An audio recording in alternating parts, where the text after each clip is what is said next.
Britain is a constitutional monarchy, so the relationship between the Queen, who is head of state, and the Prime Minister, who is head of government, is an important one.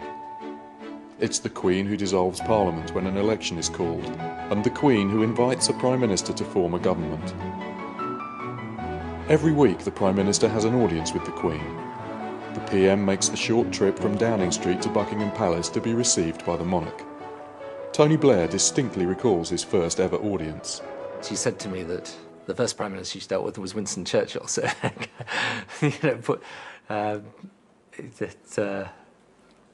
put me in perspective, as it were. But then there are sometimes when I will ask her about what it was like in previous times with previous Prime Ministers, and of course she's got such a huge fund of stories and history to draw upon. I went to see the Queen. I saw her privately. Prime Ministers always see the Queen, absolutely privately. No one else is there, other, of course, than the Corgis. If they had ever been bugged, the Russians would have known all our secrets. You just understand this person has lived through this chapter of our history and seen all these changing times, and the accumulated amount of experience and knowledge is immense and actually very valuable for whoever who is Prime Minister.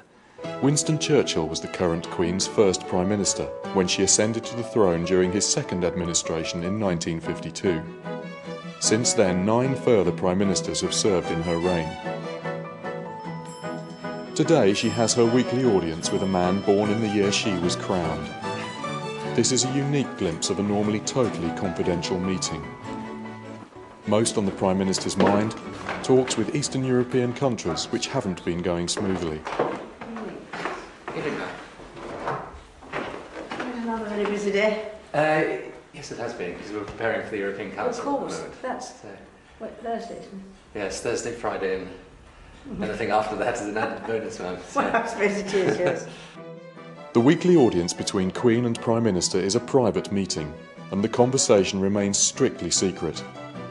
The Queen remains completely politically neutral. You know that not only now, but in future, no one is going to write memoirs with a version of what was said. So you can be utterly, totally frank, even indiscreet with the Queen. You know, when you're in a position where there's a lot of pressure and a lot of responsibility on you, that's a tremendous bonus. And how did all your meetings go last week when you saw all these people just after They were quite good, actually. I mean, I think they want to do a deal if they possibly can. The question is whether we can get everyone through it at the end of this week, really. But it's, for the new countries particularly, they want one. And that's the best chance we've got of getting one. You can imagine. Well, we had an interesting time in Northern Ireland, which was very nice.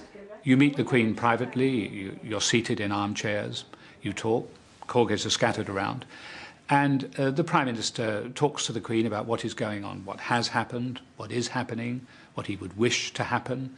He'd talk about personalities, he'd talk about personal things, he'd talk about problems. Nothing is barred.